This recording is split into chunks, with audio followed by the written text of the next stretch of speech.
Hey all, Phoebe Rizzo here, and we're talking to the void once more. And I've got another story to tell to begin this one. Now, way back in the day, about a week or two ago, I began my review of Suspiria with a different story, lamenting my inability to see the Poughkeepsie tapes. Now, in that one, I also mentioned there was another movie, which I dubbed a white whale of mine, that I was seeking and was hoping to be able to see and review this month. Now, that movie is Flight 7500, and while I hadn't been looking for it nearly as long as the Poughkeepsie tapes, I was confused and stymied several times in my attempts to see it. Now, originally, back in 2014, when the film was set to come out, I saw a few trailers for it in theaters, and it caught my eye. Now, I will say it didn't look good. It looked interesting, and like it could be a fun horror film, but nothing about it screamed it was going to be fantastic. Though, two elements caught my eye to it. One was the director, Takashi Shimizu, who is best known for The Grudge and the Ju-On series. And, well, he looked like he was doing that same sort of thing, but on a plane. Sounds a little dumb, but fun. Anyway, I was excited. Now, I kept looking at that one, and it seemed, as far as I could tell, it never came to theaters here. And I forgot about it off and on. Occasionally would look for it and see no release that I could find. But I found out it did come out in 2014 internationally. In America, it released it sometime in 2016, full 2 years later. Now, I'm not sure if it ever went theatrical here. I didn't see anything on that, but it seemed to go straight to DVD. And I never found a physical copy. I am a regular peruser of used shops, rental shops, anything where I can rummage through DVDs. And that one was always in my mind. That one and the Poughkeepsie tapes alike. But never came across a physical copy in that time period. Now, looking online, this one wasn't the most expensive movie, but given how it looked, I wasn't in a hurry to drop too much money on it. Now, this month, I took a look around and I found a copy from Family Video for $2.99. Perfect. Okay. So I ordered that along with several of the other movies I've actually already reviewed. Got Crawl from that one. I've got Annabelle Comes Home, Midsummer. So I got several of the movies already reviewed, and even a couple more that I've yet to get to. They were all coming from different locations, so they were shipping out individually and sporadically, and while I ordered it back on September 20th, the last one didn't arrive until about 4 or 5 days ago now. So, middle of October. But fine, okay. Problem would be that Flight 7500 was never listed as shipping. It listed as sold and processed, but not shipping. So I was being patient, given everything that's going on, okay, fine. But I finally decided to throw an email their way to ask, what's up? I got a response back pretty quickly saying that, oh, that movie's out of stock, we don't have it anymore, have a refund. So I got my $2.99 back. But I was still out Flight 7500.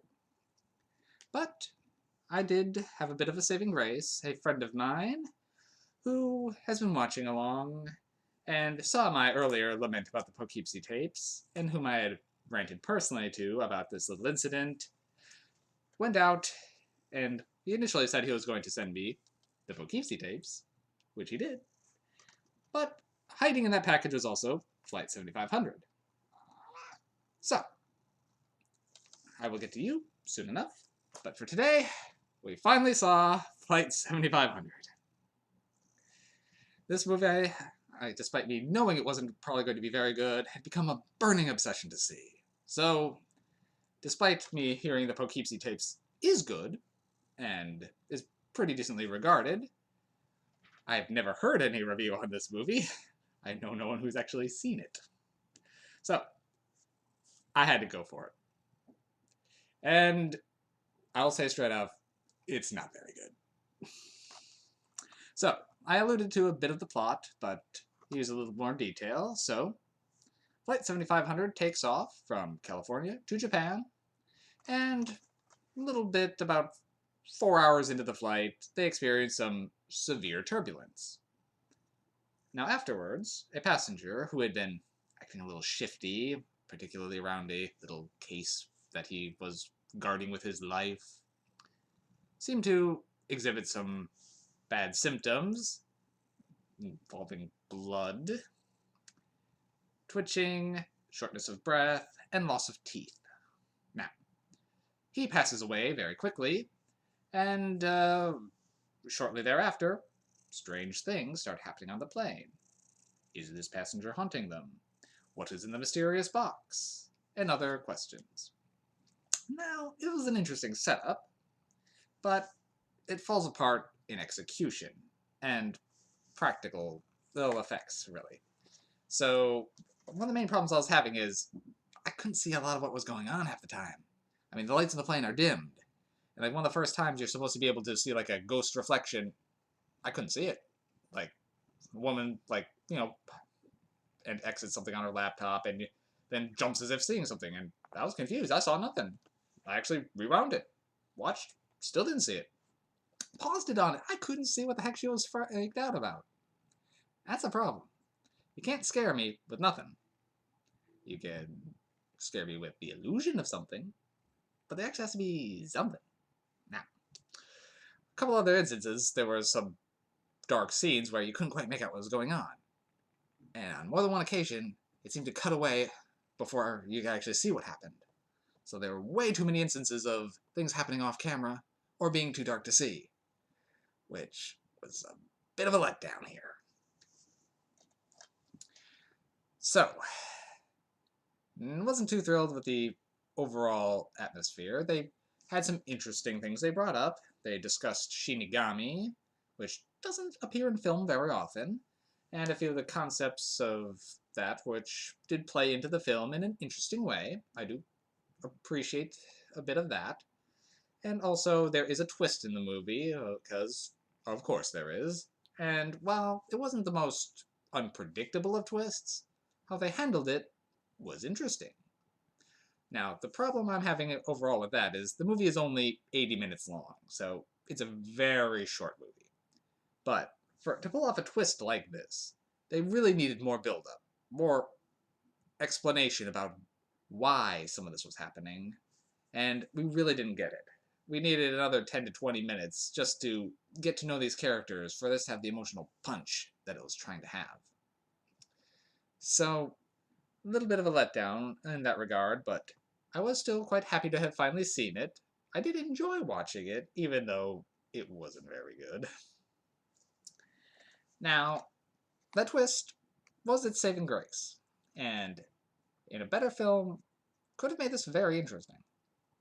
But, alas, this one's only getting 2 MacGuffins out of 5.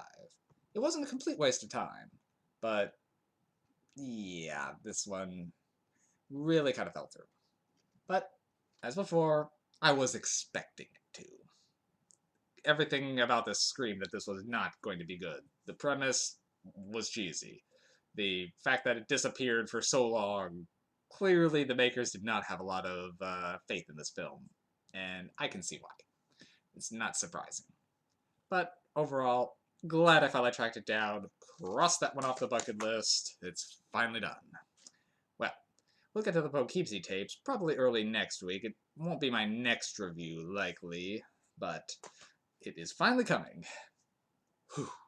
Okay, and have a good night.